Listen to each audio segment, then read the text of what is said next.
Hello, good evening. How are you doing? It's the Jon Gaunt Show. I decided to do it in a different room in the mansion tonight.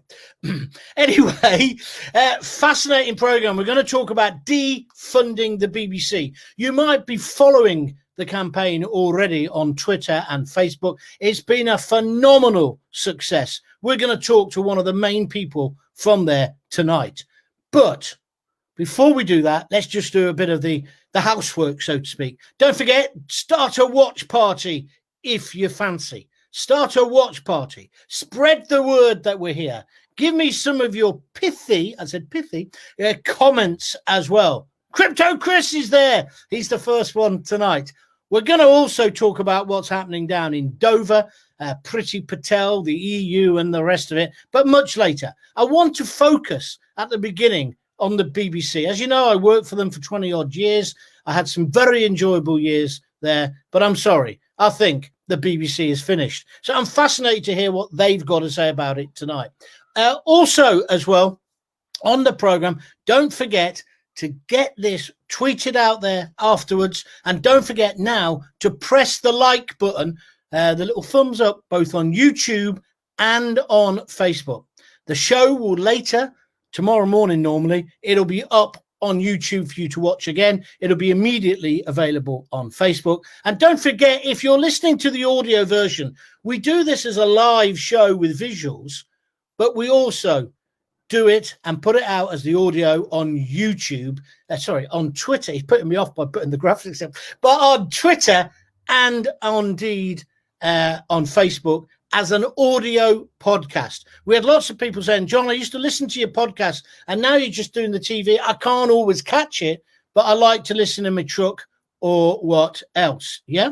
So that's what you can do tonight. That's what you can do in the future. I'm not expecting to be inundated with people today. As you can see from my face, I've been in the garden all day. It's been blooming hot, hasn't it? But let's get some hot debate now as well, shall we? I'm delighted to say I'm going to be joined in a moment by Calvin Robinson from Defund the BBC. But I want to know your views. Do you think it's time to scrap the licence fee?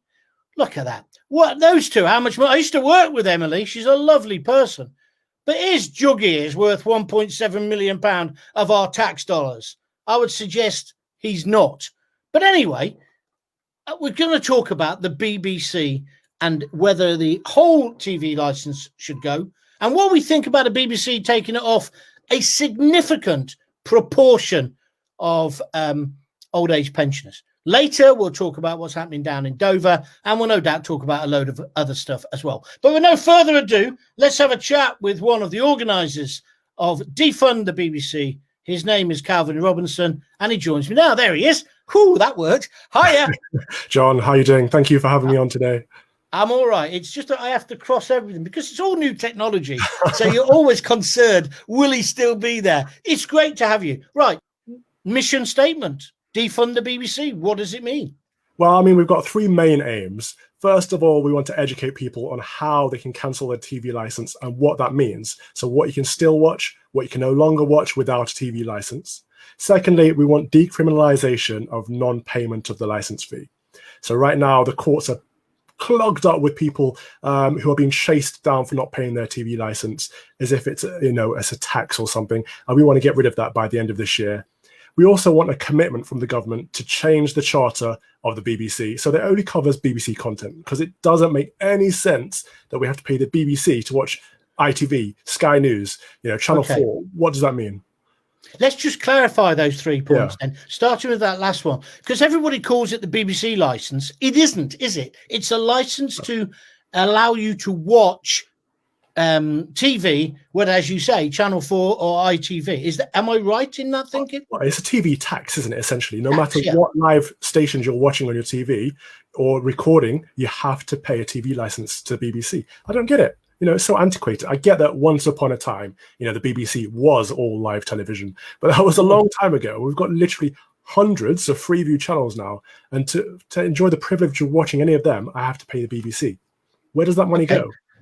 Okay, well, we'll go on to that. Where does that money go? So then let's also come back to the decriminalisation. I thought Boris had basically pledged that. In fact, I thought he was beginning to stitch up the BBC over that issue.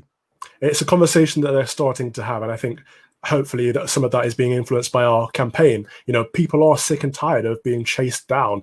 Even if you do cancel your TV license, you get these threatening letters through the post, threat of imprisonment, and you have to explain why you're not paying for their service, as if they're entitled to your money. It's ridiculous, and there's some weird stuff going on there.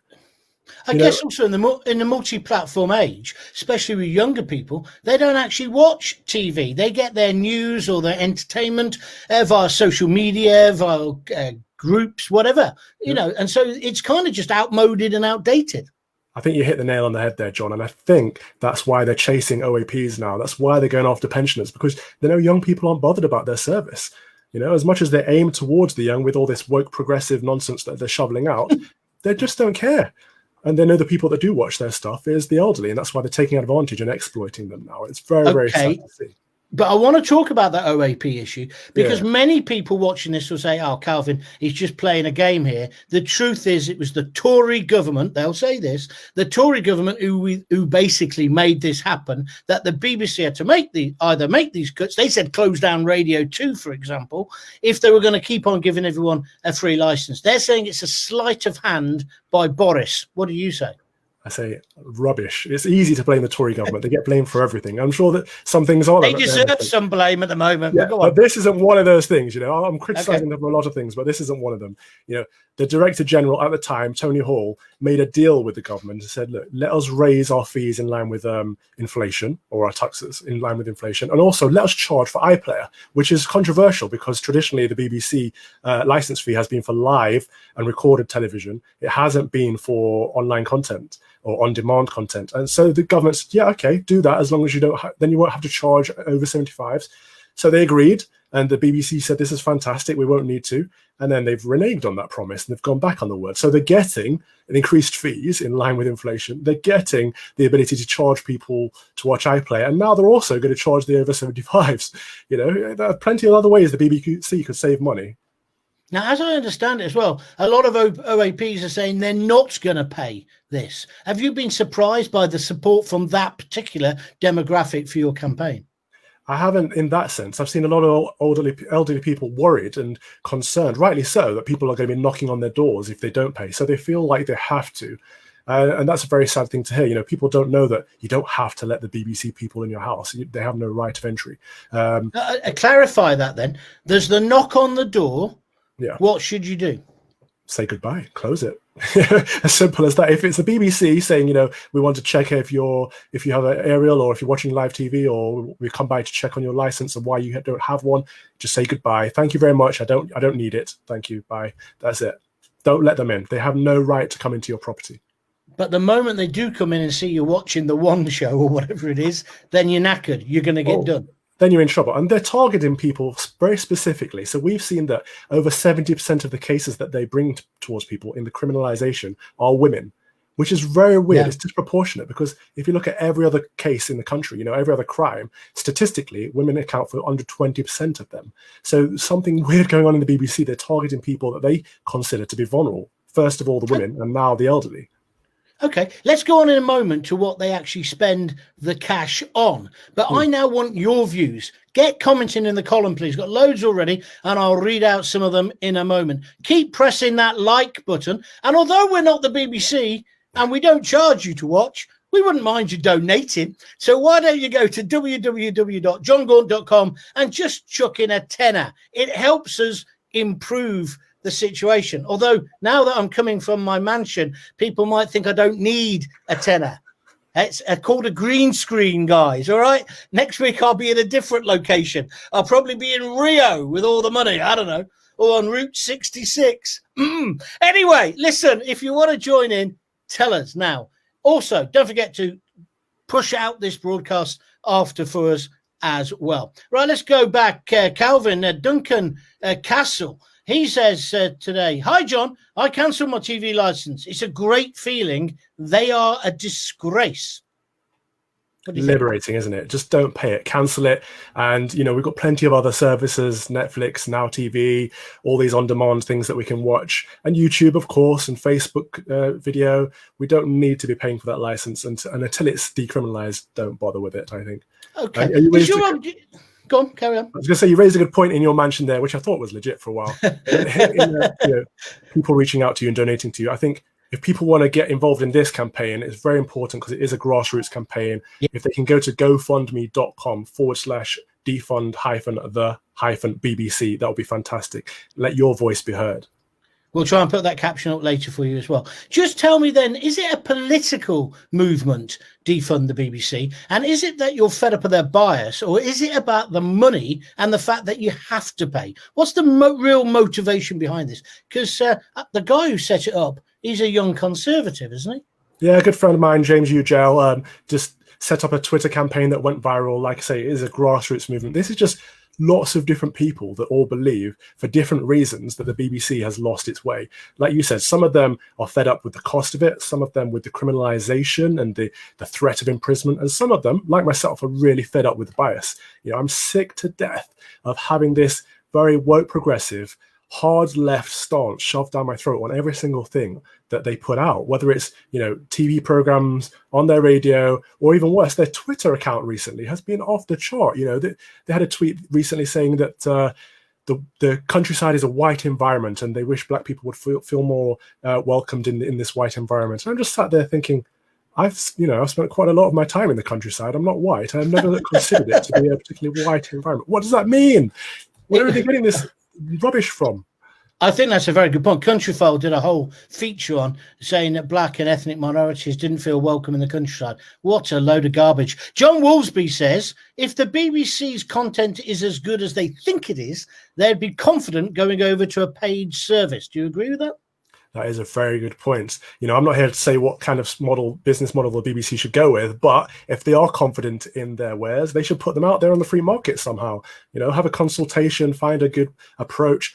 I reckon there's a global audience as well for some of the content that they used to create. So, yeah, the archive particularly. Indeed. Yeah. And we've paid for the archive. Well, now haven't they put it on a thing called Now TV or something? But you've got to pay for it again. But I've already bought that 30 years ago. Well, exactly. This is the problem. They want their cake and eat it. We paid for that content, and now they're charging us again to get it. It's a double tax. Okay. BBC's worth every penny, says Gary Fisher. Try and get someone else better than Lineker, though, on Match of the Day. That's impossible. That's just garbage, isn't it? What do you think? I think Feel free to be. His name's Gary Fisher. You tell me what you think of him. Lineker might be great. I don't watch it myself because I no longer subscribe to the BBC. But as good as he might be, I don't think he's worth that much public money. I don't think the BBC should be competing with commercial outlets to get these massive celebrities on multi-million-pound deals. It's not right. It's not a good use of our money. Well, the BBC say they have to do that, otherwise they'd be left behind. It's the same argument when they say we have to do Strictly and EastEnders, because if we don't, less people will watch. If less people watch, people like you will start saying there's no justification for keeping the BBC. They're between a rock and a hard place. What would you say to that argument? Do you think that's perhaps why they don't have an opt-in model, why they don't have a subscription model, because they're afraid that the audience just isn't there anymore? They shouldn't be chasing viewing figures. They shouldn't be looking at what ITV is doing and copying it. What they should be doing is creating original content that no one else can do, things that commercial outlets can't do because they have to appease their advertisers. The BBC doesn't have to. It's public money going there. Inform, educate, entertain. Focus on that. Okay. Alistair John Webb says, we stopped paying about a month ago, just filled in the form online. So that brings up the whole subject about how easy is it to cancel it? It's getting more and more difficult. So people are cottoning on, and I think we've seen a lot of cancellations recently. And the BBC have made it more difficult. It's less easy to call up and just do it now. They really want people to send in a hard print letter, good old-fashioned pen and paper to get it cancelled. They're putting in barriers to try and prevent people from keeping their hard-earned money. Okay. The BBC Director General a few years ago, he was famously quoted saying, we've got jacuzzis full of cash. Do you think that's still the situation? Do they need all the money? I mean, are you going for a total abolition of the licence fee and the end of the BBC? What are you after? Look, I think regarding the money, there's a lot of bloat there, a lot of waste. they say they're trying to cut costs and and they need more money, which is why they're charging the elderly. At the same time, they're spending £100 million a year on collecting unpaid license fees. Stop chasing after poor and vulnerable people who can't afford it, and spend that money wisely. I think it's ridiculous what they're doing. And like we said, paying Emily Maitlis and paying Gary Lineker these extortionate sums for salaries just doesn't make sense if they're saying they need more money. Well, I'll tell you a little secret. When I was on BBC London doing the mid-morning radio show there, I earned more money. I want to see his face when I'm telling you this. I earned more money on BBC London local radio. Can you bring Calvin back in? Oh, I've got to do that, haven't I? I earned more money. Phil, can you bring him back in, please? I need to see him. I want to see his face. I earned more money per show on the BBC than I ever did when I was on Talk Sport, which is a commercial outfit. And that's just one small example. It was a lot of money, by the way. One small example of how out of touch they are. Right. They're not business people, are they, Calvin? So there you go. They're not just competing with commercial outlets. They're outperforming them. They're outspending them. And are they actually accountable to the people whose money they're spending? Me, you, and everyone else who gets forced to pay these license fees. They are the people they should be answering to. Okay. I want to bring in Simon Anderson. He says, a good question about bias. He says, are Ofcom, who are the regulatory body, complicit by failing to address the bias / fake news? What do you make of that? I think, they have addressed it on a few occasions recently. A name we've mentioned a few times tonight, she got a dressing down from her, her editorial speech on Dominic Cummings, for example. So they do address it. Trump, of course, she did. Sorry? Didn't she? She attacked Trump as well. Well, exactly, because, it's not in line with her worldview or the BBC's worldview. But the problem is they do get a dressing down, but it's consistent and it's repeatedly happening. What we need to do is take the people who are in charge of the BBC and say, look, you need a new agenda. This one isn't working for you. You need to be less political, less biased, and look at what the people are asking you to create content for the people. And do you think that anybody right of centre doesn't get a fair crack of the whip on the BBC? And where does that culture, that woke culture you call it, why has it infested, whatever word you want to use, the BBC? See, I wouldn't say it's that people on the right don't get a fair crack. I think the BBC isn't particularly right wing or left wing. I think they have their own worldview that they're pushing, and it is that woke progressive agenda more than anything. So there's people on the left that they will disagree with, and people on the right they will disagree with, and that's why everyone seems to see the bias of the BBC from all ends of the political spectrum, because they are metropolitan liberal elites, and they have their own view that they're shoveling. But they're pushing at the moment very much the idea, and lots of people get upset about this, we want more Asian people, we want more representation. I mean, there's the famous, it's almost become a cliche, where a white person cannot apply for a particular job in the BBC. They say it's about giving more equality. What do you say? I mean, I find it offensive, as they would probably label me a BME person, to kind of have positions that are highlighted for me specifically based on an immutable characteristic rather than my talent or my skills. I find that quite offensive. And I think if people did get a job based on that, they would probably be resented by people around them, but also they'd be embarrassed and ashamed themselves. And I don't think that's a good approach. And that's not just a BBC thing. That's a very woke moment that we're seeing in society in general. It's not a good approach. I think we want true diversity on the BBC. That's what we want to see. People of different thoughts, different opinions, different backgrounds, ethnicities. Sure. Class is going to be class. They never talk about class. Never talk about class. Good talking to you. Hold on there. We'll come back to you in a moment. That's Calvin Robinson. He's doing good. He's good. I like him. He's talking about defunding the BBC. We still want your comments. Kerry Swan goes on Facebook, I've just joined. Is that John's gaff? Yeah, that's right. Simon I've done that one. Ed Meck says they wouldn't dare go to a paid service. Bert says on Facebook, you fooled me for a moment, Gaunty. That's a lovely looking front room. Mick Tarantino says BBC can use BritBox. BritBox is the BBC, ITV and Channel 4, says Darren Cummings. Now TV is Sky. Okay, I got it wrong. Have you ever tried doing live TV, taking questions and comments and being word perfect? I don't work with a script. I'm not working off an auto script, you plunker. Give me a bit of space. How much was you on at BBC London? Danny Baker's two co-presenters were on £50 a show. Well, they weren't really his co-presenters, were they? They were his production assistants who he put on the microphone. I can assure you, and I'm not going to go into it, Danny Baker was on an awful lot more money than 50 quid. I think he was about on the same as me, but I'm not going to tell you what I was on because why should I? I've just told you it was more than Talk Sport. If you want to ask a question, you want to make a comment, Calvin is your man, he's here. And we're going to go on and talk about other stuff in a moment. We're going to let Calvin go in a moment. So we'll just take some more comments for him as well. So let's go to this one. Simon Anderson says on YouTube, I cancelled 4 years ago, but was contacted by them last year because cancellation only lasts for 3 years. This is crazy. Is that true, Calvin? That's a new one to me, actually. I've heard of people being emailed and written to and threatened a long time after they cancel, but I didn't realize there's a time limit on canceling your, I wouldn't call it a subscription, your license fee. That is bizarre, isn't it? It's one of the things I'm worried about.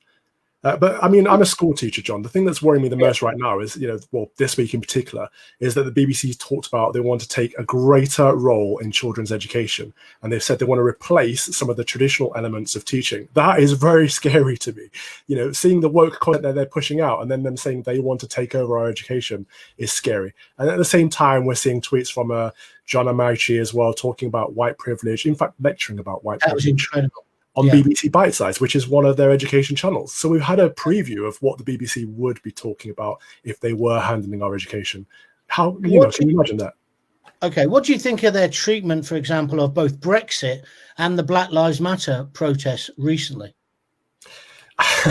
There's a stark contrast between the two, isn't there? Brexit is evil, wrong, and ignorant, and Black Lives Matter has been supported from the get-go without looking too much into it, without looking at the people behind the cause.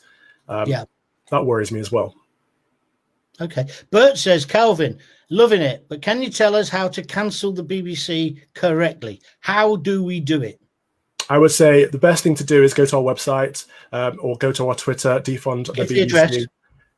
We'll pop it up at the bottom there. And we have all the information on how to best cancel your subscription or your license fee or your TV tax or whatever, but also what you can still watch without one and what you can't watch without one.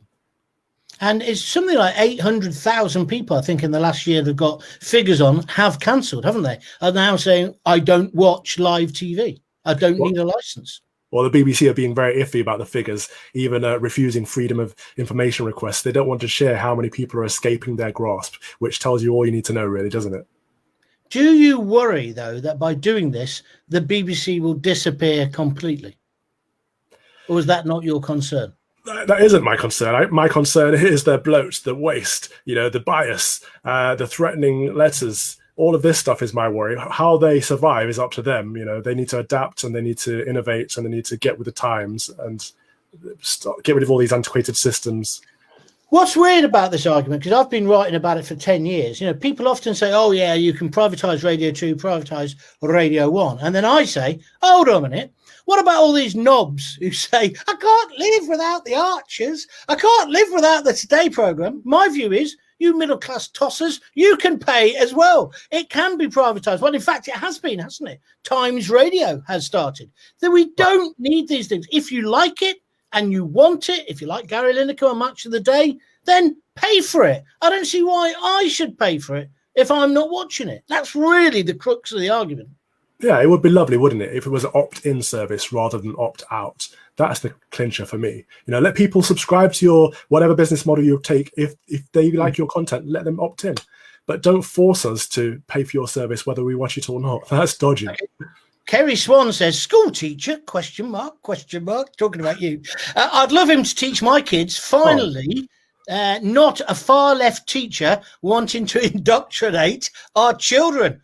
So she is very keen on what you're saying. Mick Smith says, how refreshing, Calvin, your guest this evening has been. Logical and succinct. He is correct, as you are. I know that the BBC philosophy is licence payers deserve the best BBC. America, by contrast, is a commercial channel. Thank you very much, says Mick Smith. Well said, Calvin. And then he put, F the BBC. I think we know what he means by that. Tony Bartlett, Calvin is a good guest. You promised guest, Gaunty, and now you're delivering. Well done to the both of you.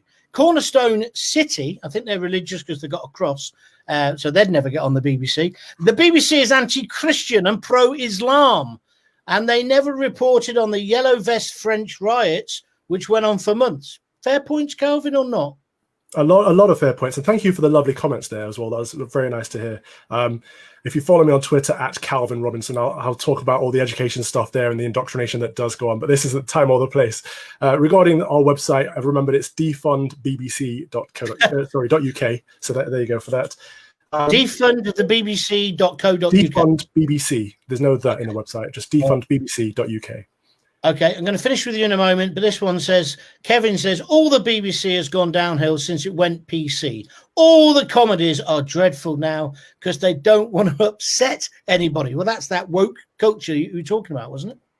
Yep. I mean, some of your audience have mentioned Christianity and faith and stuff like that, which, we have an established church in this country. I happen to be a Christian, and I think all of those services have gone downhill. Thankfully, Radio 3 are starting their their evening prayer, evensong again, but a lot of the stuff that used to go out has now been cancelled, binned for more woke progressive cults. Okay. The last question. How long has the BBC got? How many people have joined your campaign, and how long do you think the BBC has got? The charter goes to 2027, doesn't it? Yeah. We're about 2027. we're about halfway through. We're about halfway through the charter, and there is a halfway review. So we do have a good opportunity here. We've got over 90,000 followers on Twitter. We've got a whole load of followers on our GoFundMe page. People care about this issue. People want to see some action. They want to see some change. And the government is feeling the pressure. As you mentioned, the Prime Minister started having conversations about this, as have ministers and other MPs. Something is going to happen. People are sick and tired of the way the BBC has been run, sick and tired of the messaging they're sending, and people want a bit of freedom, a bit of choice. They also killed Doctor Who, says Cornerstone City. And Bert says, good man is Calvin. Bring down the BBC. And David King, supporting you on the Christian question, spot on. Traditional church broadcasting in this country has been dumped. And before you go, make you feel good tonight. Lee Waller says, what a nice man. I wish my teacher was like him. Cheers. Thank you very much. It's been a delight talking to you, Calvin. Thank you very much indeed. I'm sure we'll get you on again. Just plug the website again. defundbbc.co.uk, was it? So defundbbc.uk, or even better, just go to gofundme.com/defund-the-BBC. Okay. And your Twitter handle is? Defund the BBC, or at Calvin Robinson. Okay, been a delight talking to you. I'm sure we'll talk again. Thank you for joining me tonight. That was Calvin. What do you make of him? What do you make of what he had to say? I thought he was brilliant. Because often people are in these sort of campaign groups are really kind of hard at it. Yeah, he was listening. He was answering the questions. We wouldn't get that on the BBC. And he was putting forward his proposals. That's all you can ever ask for, isn't it? Do you agree?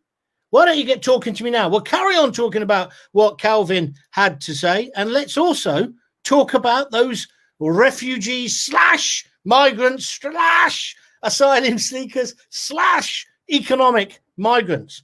It was a record number of them got to Dover yesterday. By 10 o'clock this morning, 100 more had arrived. I've got nothing against the individuals. But we cannot just let everyone jump the queue, and we cannot let drug smugglers, ruthless criminals, make all this money off the back of these poor people. And mark my words, very, very soon, we're going to have loads of deaths in the channel. I don't want that. I've just written an article for Sputnik where I said, get a grip, pretty. And what I want to talk about, and it kind of ties in with what Calvin was talking about, why is the migrant story now leading? Well, it's not leading. What led the BBC News this morning and Sky was, it's very hot. Be careful, you might die in the heat, Charlie. That's what they were pushing. And then down the agenda was all these people, illegals, because they are illegal, whether they're genuine asylum seekers or whether they're economic migrants. All these illegals came much further down the agenda. But at least it was on the agenda today. Now, Nigel Farage has been banging on about this for ages. He has single-handedly, in my personal opinion, got this onto the news agenda. Yes. And now, with his video about the hotel and the rest of it, so he's made them address it. He's made the government start to address it. Pretty says she's going to send the Navy in the Navy. Well, I was just surprised about that, Charlie, because I didn't know we had a Navy. There's more boats. They are pretty. There's more boats on the bloody River Avon in the park opposite my house than we've got in the Royal Navy. There's more boats in that compound in Dover, isn't there, Charlie? Huh? They've seized all those boats. Look at that. Now, do you know what I'd do with those boats? I'd set them all on fire. I don't care about the environment. I would set them all on fire, video it, and then put it on Facebook and tell people, you come over in one of these, this is what's going to happen. And then I'd put that picture up as well. And I'd say to you, look, this is the danger. This is what these unscrupulous bastards are charging you $5,000 for. We've got to get that message onto social media, onto mobile phones, and we've got to say we're no longer a soft touch. Meanwhile, forget about the Royal Navy picking up the refugees. The Royal Navy should be attacking France. We should take back Calais. No, I'm kind of joking. I'm getting carried away. But the French are just doing this, aren't they? On you go, on you go, on you go. Their ships, when they get into the water, well, listen to this, it's very important. When they get into the water, the French don't intervene. They don't pull them back because they say, oh, if we intervene, they'll jump in the sea. Well, if they jump in the sea, that's fine. Then pick them out of the sea and then take them back to France. The French are very, very keen on nicking all our fish, right? But not so keen on stopping people illegally entering Britain. And it gets worse. They even guide them to Britain. We should now say, we're not having any more of this. Are you with me or are you against me? Come on, let's get your comments. You know what to do. And also, can you please keep spreading the word about this show? I know it's quieter tonight. Bound to be. Yeah, bound to be a bit quieter tonight because the weather has been so good. But I want you to tell people they can watch it later on Catch Up, on YouTube, or indeed on Facebook. Don't forget my YouTube channel, Jon Gaunt TV. I need you to subscribe. I looked tonight and I think it was 780 subscribers. Come on, I want to hit 1,000 on that. Dave Burton says, play that Joanna. What Joanna? What are you on? Oh, the piano, the grand piano. No, that's my daughter's. I'm not allowed to pay for that. End the TV tax and pay for the BBC out of general taxation. Public funding should stop. There should not be a tax on watching a TV, especially now that the BBC is not impartial. Bill Moss on YouTube, he says, John, taking away the free TV license to some pensioners is just one more example of the financial abuse of the elderly. There are other organisations that are also guilty of that. You're right, Bill. The way we treat, or the establishment treat our elderly is an absolute disgrace. John Carr on YouTube. My 82-year-old mum had to pay in full, as was told she was 3 days too late for a direct debit. It's a disgrace. Simon Anderson. BBC are pure evil. Ask Jill Dando. Well, I've got to leave that. I don't really want to get into that one, if you don't mind. Dave Temple says, stop paying it, go to jail, and then you can watch the BBC for free. It's simple. That's true. That's true. When my daughter was at university, I had to pay for a license for her because you can no longer just say, oh, I'm using my dad's. You can on the iPlayer.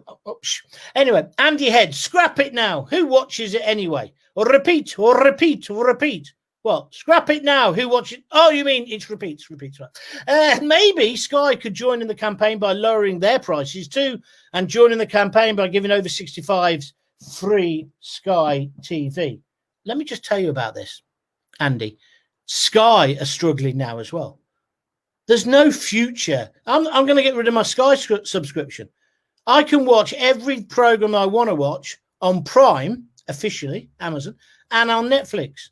There are also, I'm sure you know about this, everyone, many, many ways to watch other stuff. Not that I would condone it, But why would you pay now? I just can't get it. Lee Wallace says we all need a tenner. Yes, Lee, but you're not entertaining the nation like me. But if you want me to send you a tenner, I will. I'm just trying to get through these now to read out some more for you. I'm loving the fact that Kerry Swan thought that was my house. Anyway, I just went onto their website, says Crypto Chris, and declared I don't watch live TV. Bert says, my missus is worried to death. I'm going to cancel BBC, but doing it anyway. She's going to give me hell. I'm not sure that's a good idea, Bert. I think you should perhaps discuss it first. The BBC, this is Andrew Duncan, get money from the EEC for the way they report the news, when in their rules, they're not supposed to receive such funding. What could they do if we all said, stick your license fee where their sun don't shine? It's simple. Call them saying you've had a letter addressed to the occupier, tell them that's your name, and you no longer need their license. Thank you. I'm going to go and talk now more about the refugee/migrant question. So if you've got some questions or points to make on that, I do want to hear that as well. What's this? Charlie's telling me I'm not fast enough, John, so we'll keep out as much as I can. Charlie, you're fast enough.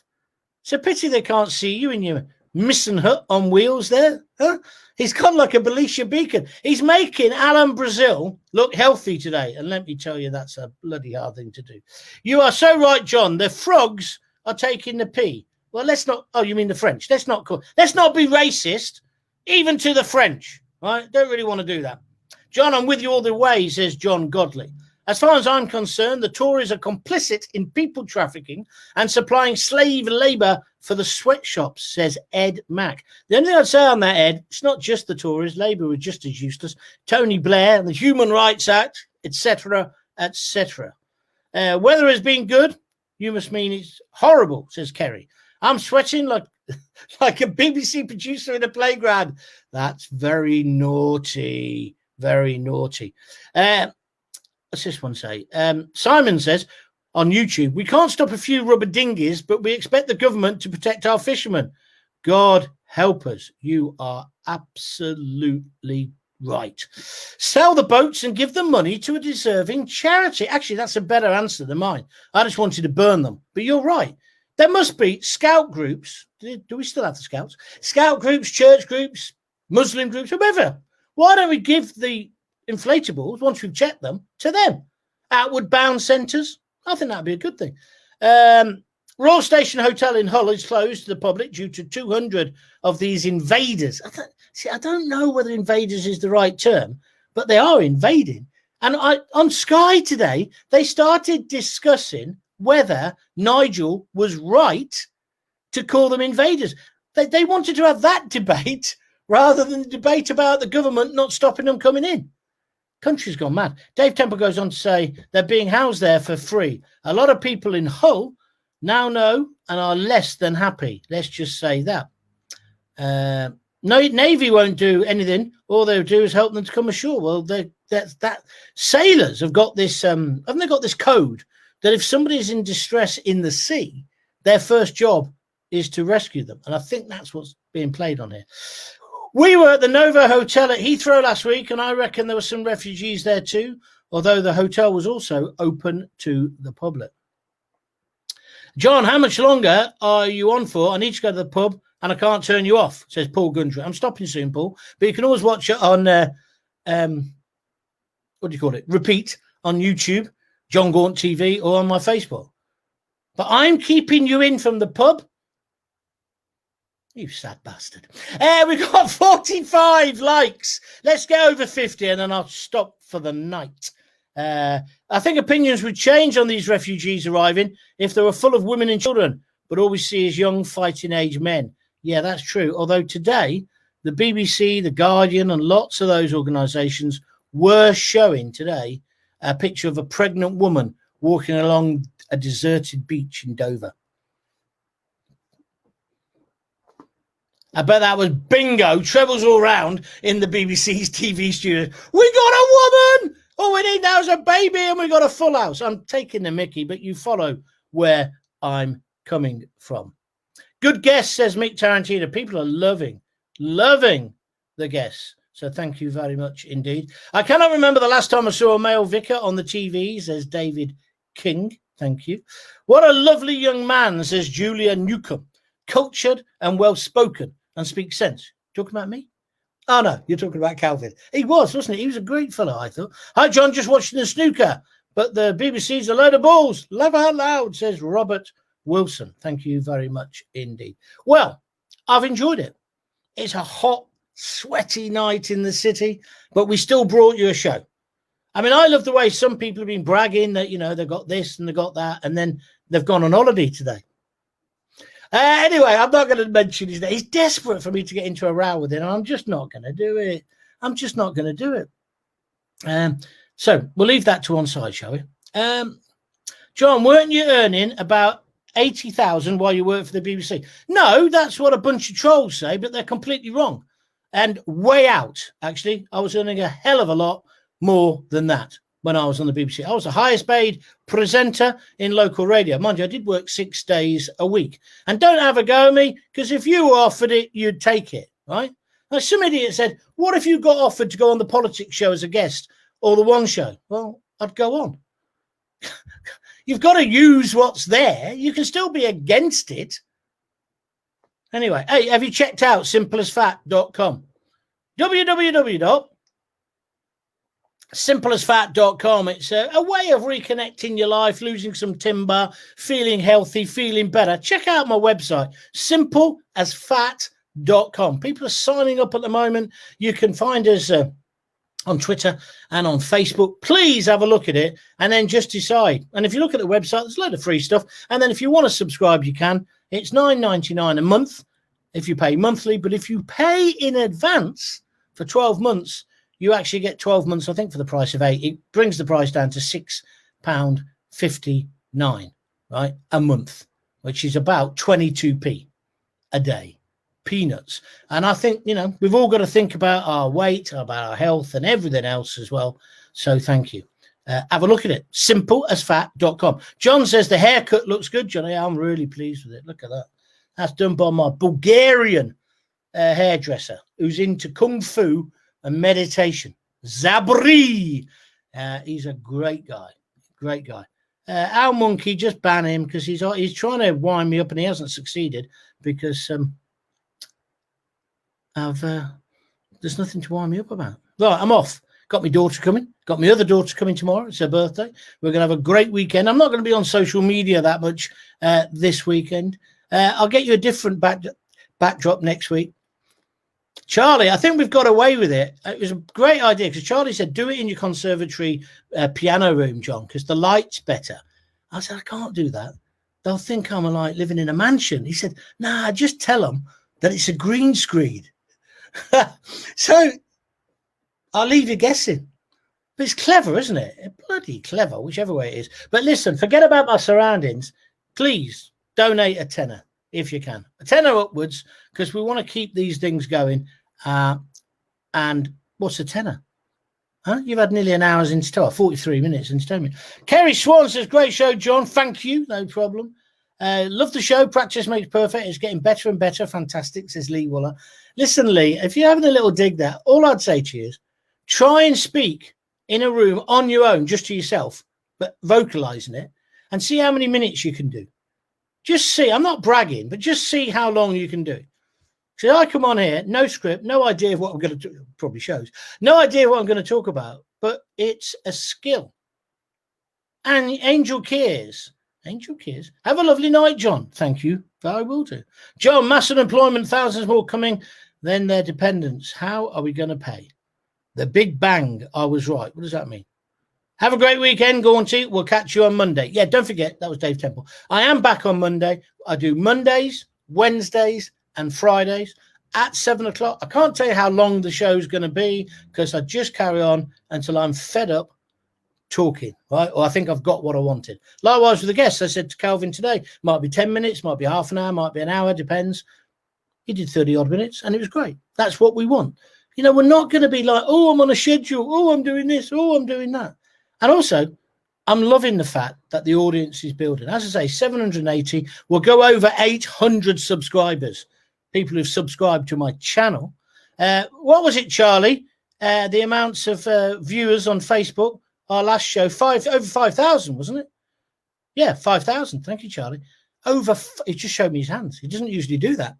They're normally below the camera. 5,000 views on Facebook. And I'm just doing this from my front room. It's pretty good, isn't it? They podcasts, 2,500 people are downloading the podcast on the day after the show, 3 days a week. It's pretty good. I'm not bragging. I'm just trying to say, look, this is the way entertainment and politics shows are going to go, because we've all got the technology to do it now. But I do need you to help me. I need you to spread the word. So we got, I want to get to a position where we got, I don't know, well, marvelous if we got 5,000 people watching every night, wouldn't it? Yeah. 5,000. I mean, I know somebody who started doing this 3 weeks ago. And he got 5,000 the first night, and now he's at under 1,000. Yeah. Goes the kamikaze radio host. Yeah. And now he's so fed up, he's had to have a night. Oh, I'm sorry, I'm going on. But anyway, thanks for joining me. If you feel like whacking in a tenner or even more, feel free. www.jongaunt.com. Check out Simple as Fat.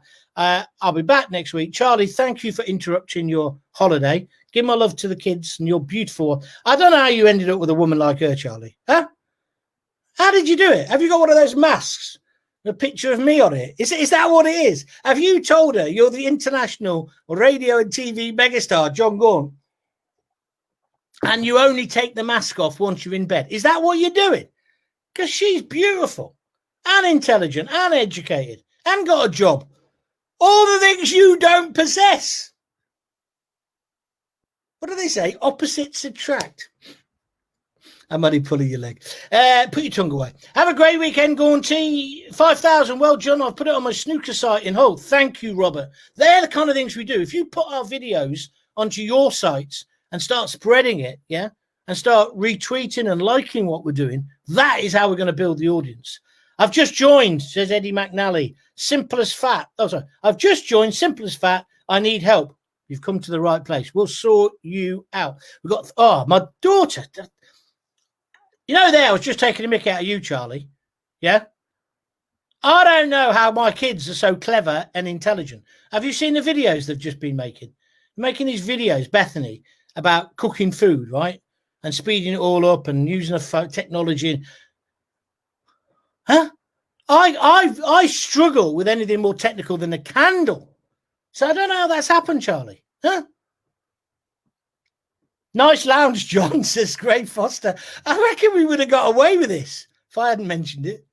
Are you getting Alan Brazil on one night, Gaunty? You must. Why would I want that drunken, fat, ugly, offensive buffoon on my show? Oh, I can hear a troll now. Alan Brazil, Jon Gaunt called you a fat, ugly, obnoxious buffoon. Thick. Yeah, I did. I've said it to his face before. I'll say it again. He forgets in the morning. Have a great weekend. Keep cool. Good show, John. Nice to hear a different point of view rather than normal sheep crap. And June Graves, one of my biggest supporters, says, evening, John. See you Monday. Have a fab week end. We will. So it's good night for me in my mansion with my piano, grand piano. And it's good night from Charlie from his caravan in Skegness. Thank you for joining. Put your mask on now, Charlie. Thank you for joining us. We're back on Monday. Keep spreading the word for me. We're doing this together. I really mean that. So I really mean that. Your vote counts. That was Huey Green, wasn't it? Right, I'm off. See you later. Oh, I'll tell you what. No, shut up, John. See you later. If you've got kids, give them a kiss, give them a hug. Hey, hey, hey. Don't forget to tell them you love them. See ya.